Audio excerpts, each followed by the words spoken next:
So welcome guys to the students.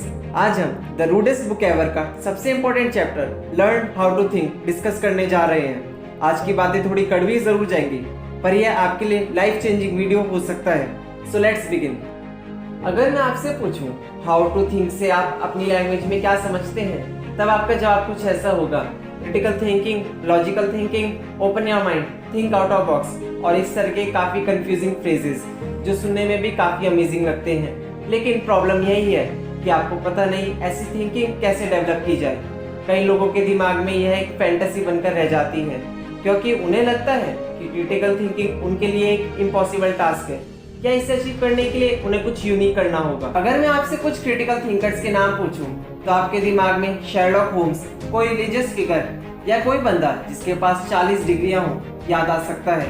और इन लोगों को ही अपने आप से कंपेयर करने पर आपके लिए हाउ टू थिंक एक फैंटेसी बनकर रह जाता है। काफी लोग हायर इंटेलिजेंस को पाने के लिए ग्रुप्स ज्वाइन करते हैं और उन्हें लगता है इसके लिए उन्हें काफी कुछ पढ़ना पड़ेगा। एक जगह बैठकर घंटों तक आंखें बंद करनी होगी, कुछ नहीं सोचने का ट्राई करना होगा, कुछ मंत्रों को बार बार दोहराना होगा जिनका आपको मतलब भी नहीं पता हो, फिर गूगल पर उन्हें ट्रांसलेट करते रहेंगे। बाद में आप देखेंगे कि आप में कुछ चेंजेस नहीं हुए और आपकी सोच वहीं की वहीं अटकी हुई है। इस बात से निराश होकर आप क्रिटिकल थिंकिंग को एक फैंटेसी समझने लग जाते हैं और आपके लिए हाउ टू थिंक एक इम्पॉसिबल सा टास्क बन जाता है। जिस टाइम आप क्रिटिकल थिंकिंग को फैंटेसी समझने लगे, उस समय आप लीडर नहीं फॉलोवर बनकर रह जाते हैं। फॉलोअर्स उनके जो ये क्लेम करते हैं कि उनके पास ये एबिलिटी है। आप अपनी प्रॉब्लम्स के सॉल्यूशन के लिए उनके भरोसे बैठे रहते हैं। उनके वर्कशॉप्स, क्लासेस, प्रोग्राम्स पर इतना डिपेंड हो जाते हैं कि कई लोग उन्हें मुंह मांगी रकम देने के लिए तैयार हो जाते हैं, यह सोचकर जो उन्होंने पाया वह खुद भी आसानी से पा लेंगे। लेकिन ऐसा कुछ नहीं होता, क्योंकि अगर आपने वह मुकाम हासिल कर लिया तो वह लोग कैसे कमाएंगे। चलिए शुरू से शुरू करते हैं कि हमसे गलती कहाँ हो जाती है, जिससे हम हाउ टू थिंक या क्रिटिकल थिंकिंग को हाई फाई इम्पॉसिबल टर्म समझते हैं। आपके आज के सोचने का तरीका कंप्लीटली डिपेंड करता है कि आप बचपन में कैसे सोचते थे, क्योंकि उस समय आप किसी भी चीज को जानने के लिए सबसे ज्यादा उतावले रहते थे। आप जिस भी चीज को जानना चाहते, आपको एक पैकेट ऑफ इंफॉर्मेशन यानी उस चीज के बारे में कुछ जानकारी दे दी जाती और आप इसी तरह से उस इंफॉर्मेशन पर बिलीव करने लग जाते और उस टॉपिक के बारे में आप आगे सोचना छोड़ देते थे। आप उस टॉपिक पर डाउट या क्वेश्चनिंग करना नहीं सीखते, बल्कि उस ओपिनियन को एक फॉर्मूला समझकर सीखना बंद कर देते थे। आपको यह लगता है कि आपको उस टॉपिक के बारे में सब पता है, लेकिन हकीकत यह है आप इतना ही जानते हैं जितना आपको बताया गया था। लेकिन अफसोस की बात यह है कि उस इंफॉर्मेशन पर भी आप एनालिसिस या क्वेश्चनिंग नहीं करते, लेकिन उस इंफॉर्मेशन पर आंखें बंद करके उसे सच मानकर भीड़ के साथ चलते रहते हैं। माफ करिए, यह बातें थोड़ी रूड जरूर जा रही हैं, क्योंकि बुक खुद रूडेस्ट बुक एवर है, लेकिन यह कड़वी बातें 100% सच है। एक बार देखते हैं हमें यह पैकेट ऑफ इंफॉर्मेशन मिलता कहाँ से है। पहला, परिवार, दोस्तों या लोग जिन पर हम भरोसा रखते हैं। दूसरा, टीवी शोज, मूवीज या सोशल मीडिया इन्फ्लुएंसर्स। तीसरा, आपकी अपनी फीलिंग्स जो पर्सनल एक्सपीरियंस से आई है। इसे एक एग्जांपल से समझते हैं। अगर आपसे कोई पूछे कि मैं गर्लफ्रेंड कैसे बनाऊं, तब आपके दिमाग में लड़कियों को लेकर इंफॉर्मेशन खोजने लगेंगे, जैसे उन्हें क्या पसंद है, उन्हें क्या चाहिए या लड़कों को उनके साथ क्या करना चाहिए। और यही पैकेट ऑफ इंफॉर्मेशन आपको फील कराता है कि आपको सब कुछ पता है और शायद से ही यह इंफॉर्मेशन कभी एक्सपेरिमेंटेड काम आई। आपकी क्यूरियोसिटी एक पैकेट ऑफ इंफॉर्मेशन सेटिस्फाई कर देता है और इस वजह से आप सोचना बंद कर देते हैं और आपकी काफी सारी प्रॉब्लम्स अनसॉल्व भी रह जाती हैं। फिर उन प्रॉब्लम्स को सॉल्व करने के लिए आप एक मैजिकल इंफॉर्मेशन की खोज में निकल जाते हैं और सोचते हैं कोई सामने से आकर आपको गाइड कर देगा या फिर सॉल्यूशन एक्सप्लेन कर देगा। जिस टाइम आपको किसी बात पर समस्या होती है, आप आर्टिकल ढूंढने लग जाते हैं या वीडियो देखने, इस होप में कि आपको एक मैजिकल सॉल्यूशन मिल जाएगा। लेकिन क्या आपने उस प्रॉब्लम को शांति से सॉल्व करने के बारे में सोचा या उसका डीप एनालिसिस करना जरूरी समझा? नहीं, आप अपनी पैकेट ऑफ इंफॉर्मेशन से इतना जुड़ गए हैं कि वह चीज आपकी आदत बन चुकी है। और इसके बावजूद भी आप हाउ टू थिंक को मास्टर करने का सोच भी कैसे सकते हैं, जब आपने कभी अपनी प्रॉब्लम के बारे में थिंक करने की प्रैक्टिस तक नहीं करी। जब कोई बंदा आपके पास अपनी प्रॉब्लम लेकर आता है, आप उन्हें एक पैकेट ऑफ इंफॉर्मेशन देते होंगे, सेम वैसे ही जैसे आप अपने साथ करते हैं। और इससे 3 चीजें होती हैं। पहला, फोकस कभी भी उनकी प्रॉब्लम सॉल्व करने पर नहीं होता। दूसरा, फोकस उनकी हेल्प करने की ड्यूटी पर लगा रहता है और लास्ट में बोलोगे I am happy that I can help, जबकि आपने उसकी हेल्प नहीं बल्कि उसकी थिंकिंग और एनालिसिस को रोक दिया है। तीसरा, फोकस उस बात पर करते रहते हो जिसके बारे में आपको कुछ कुछ पता है, क्योंकि आप उनके सामने अनस्किल्ड नहीं दिखना चाहते और इन 3 तरीकों से आप खुद को और दूसरों को भ्रमित कर देते हैं। अभी तक हम एक मेजर प्रॉब्लम को डिस्कस कर चुके हैं कि हमसे क्रिटिकल थिंकिंग में क्या गलती हो जाती है। जहाँ पर प्रॉब्लम होती है वहाँ भी सॉल्यूशन उसी प्रॉब्लम में छुपा होता है। चलिए समझते हैं कि हम हाउ टू थिंक को मास्टर कैसे कर सकते हैं। आप में से कई लोग व्हाट टू थिंक और हाउ टू थिंक में कंफ्यूज हो जाते हैं। एग्जाम्पल के लिए हम एक ऐसे टाइम में रहते हैं जहाँ पर न्यूज मीडिया लोगों को सबसे ज्यादा इन्फ्लुएंस करता है। वह बताता है हमें क्या सोचना चाहिए, क्या फील करना चाहिए और किस बात पर क्या कहना चाहिए। वह आपके दिमाग का कोई कॉर्नर नहीं छोड़ता और एक तरह से ब्रेन वॉश कर देता है। एग्जाम्पल के लिए इस बात को कोविड पीरियड के न्यूज से रिलेट कर सकते हैं और यही बातें इंसान को व्हाट टू थिंक सिखाती है, यानी हमें क्या सोचना चाहिए। Majority population what to think को ही हाउ टू थिंक सोचकर अपना पैकेट ऑफ इंफॉर्मेशन ढूंढने लग जाते हैं और इस चीज की ट्रेनिंग बचपन से ही शुरू हो जाती है, जबकि व्हाट टू थिंक और हाउ टू थिंक दोनों ऑपोजिट है।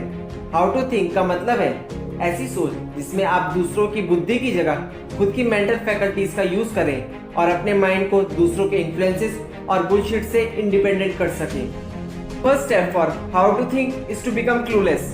जब आपके पास उस प्रॉब्लम को लेकर कोई क्लू ही नहीं होगा तब आप अपनी ऑब्जर्वेशन और एनालिसिस स्टार्ट कर पाएंगे और फिर आप अपने सॉल्यूशंस को एक नए नजरिए से सोचेंगे और इसी को कहते हैं क्रिटिकल थिंकिंग। जब किसी चीज के बारे में सोचे तो भूल जाए वर्ल्ड में उसको लेकर एक सिंगल थॉट भी प्रेजेंट हो, एकदम जीरो से स्टार्ट करें।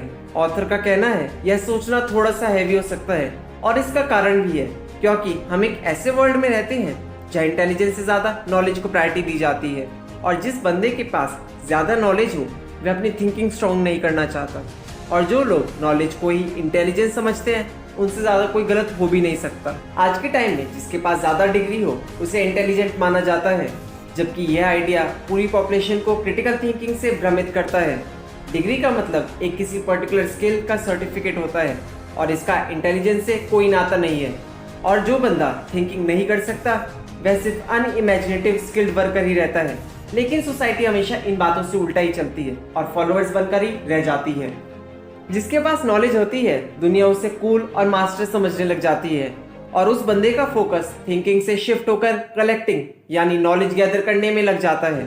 ऑथर आपको यह नहीं कह रहे आप नॉलेज छोड़ दें, बल्कि ऐसी नॉलेज कोई काम की नहीं जो शो ऑफ करने के लिए कलेक्ट की जाए। एग्जाम्पल के लिए एक बच्चा डिसाइड करता है कि वह क्लास टॉप करेगा, इस वजह से वह दिन रात पढ़ने में लगा रहता है, लेकिन उस बच्चे का फोकस थिंकिंग पर नहीं अपने सब्जेक्ट को याद करने में है। उसका ऑब्जेक्टिव थिंकिंग मास्टर करना नहीं बल्कि रट्टा मार के क्लास टॉप करना है। इसी तरह से बैटल वहीं खत्म हो जाती है जिसके पास ज्यादा नॉलेज मानी जाती है और इसी चीज के पीछे हम भागते हैं। नॉलेज बुरी नहीं है पर नॉलेज तब अच्छी है जब वह आपको थिंक करने पर मजबूर करती है। एक बार वीडियो को पॉज करें और जो बातें अब तक डिस्कस हुई हैं उसे समझें और अपने आप से रिलेट करें, क्योंकि थिंकिंग का एक स्टेप सेल्फ एनालिसिस भी होता है। हम व्हाट टू थिंक पर इतना फोकस करते हैं इसका यह भी एक कारण है। हम ऐसे कल्चर में रहते हैं जहाँ क्रिटिकल थिंकिंग के आइडियाज को अनसुना किया जाता है, ताने मारे जाते हैं या एक स्ट्रॉन्ग ओपिनियन रख दिया जाता है जिससे हमारी थिंकिंग खुद दब जाती है और थर्ड पार्टी सोर्सेज से पैकेट ऑफ इंफॉर्मेशन कलेक्ट करने में लग जाते हैं। एग्जाम्पल के लिए राइट ब्रदर्स का आपने नाम तो सुना ही होगा, जिन्होंने पहली बार प्लेन के कॉन्सेप्ट को इंट्रोड्यूस किया था। आसमान में उड़ने की इस थिंकिंग को काफी क्रिटिसाइज किया गया और इम्पॉसिबल कहकर इस सोच को दबाने की कोशिश की गई, पर ग्रेट बात यह थी कि उनकी डिटर्मिनेशन और सेल्फ फेथ की वजह से वह रुके नहीं और रिजल्ट आज सबके सामने है। क्रिटिकल थिंकिंग पाने के लिए आपको 3 स्टेप से गुजरना होगा। पहला, आपको उस टॉपिक के बारे में क्लूलेस होना पड़ेगा जो अभी डिस्कस कर चुके हैं। दूसरा, आपको उस टॉपिक पर जानने की इच्छा कंटिन्यूअसली होनी चाहिए। तीसरा, आपको व्हाट टू थिंक के कॉन्सेप्ट को छोड़ना पड़ेगा और ऑथर का भी यह कहना है व्हाट टू थिंक को छोड़ना बड़ा मुश्किल है, इसलिए नहीं कि आप उसमें ट्रेंड हो चुके हैं, बल्कि आप ऐसे ग्रुप्स और आइडियोलॉजीज के फॉलोअर बने हुए हैं जिसकी बातें आपके लिए पत्थर की लकीर है। मैं यह नहीं कह रहा कि वह गलत है, पर आप बिना किसी थिंकिंग और एनालिसिस के उन पर अड़ जाते हैं, वह गलत है। अगर आपने नोटिस किया हो तो आपको पता चलेगा कि आपकी थिंकिंग पर्सनल एक्सपीरियंस से बदल जाती है। एक गुड एक्सपीरियंस आपको किसी चीज़ को लेकर पॉजिटिव परसेप्शन देता है, जबकि एक बुरा एक्सपीरियंस उल्टा कर देता है। कई लोग पर्सनल एक्सपीरियंस को ही बेस्ट टीचर मानते हैं, जबकि यह सोच भी गलत है और आपका एक्सपीरियंस डाटा से ज़्यादा इमोशन पर बेस्ड होता है। आप एक्सपीरियंस से लिमिटेड चीज़ों को समझ सकते हैं, लेकिन एनवायरनमेंट के साथ यह फैक्ट भी बदल जाता है। एग्जाम्पल के लिए, जब कोई बंदा रिलेशनशिप में होता है तब उसे सब कुछ बढ़िया लगता है, लोग अच्छे लगते हैं, लाइफ ग्रेट लगती है। लेकिन अगर उसका पार्टनर चीट कर देता है तो दुनिया भर की गालियाँ एक साथ निकलती है और लोग सेल्फिश लगने लगते हैं। इसलिए सिर्फ एक्सपीरियंस के बेस पर जज मत करें।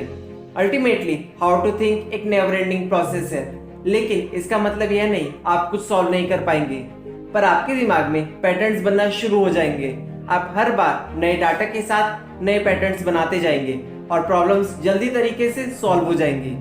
आप हमेशा एक स्टूडेंट रहेंगे और डाटा आपका टीचर की तरह एक्ट करेगा, और आप नोटिस करेंगे कि आप भी क्रिटिकल थिंकिंग कर सकते हैं। और हाउ टू थिंक का यही मतलब है कि आप डाटा को देखकर कैसे सोच सकते हैं बिना किसी थर्ड पार्टी के पैकेट ऑफ इंफॉर्मेशन के। हमेशा प्रॉब्लम के कंटेंट पर फोकस करना बिना किसी पर्सनल थॉट के, और आप उसे सॉल्व करने का पैटर्न बना पाएंगे। और यही आपकी logical thinking, creative thinking, think out of box और जो भी आप फैंटेसी नाम दे। सो फ्रेंड्स, आज हमने लर्न हाउ टू थिंक को डिटेल में डिस्कस किया है। ऑथर आपकी फीलिंग्स को हर्ट नहीं करना चाहते, बट आपके सोचने का नजरिया बदलना चाहते हैं। हमने इस famous book the rudest book ever का इम्पोर्टेंट चैप्टर सीखा है। अगर आप इस बुक से और भी सीखना चाहते हैं तो कमेंट बॉक्स में बता सकते हैं। लाइक और सब्सक्राइब करने के लिए आपका बहुत शुक्रिया।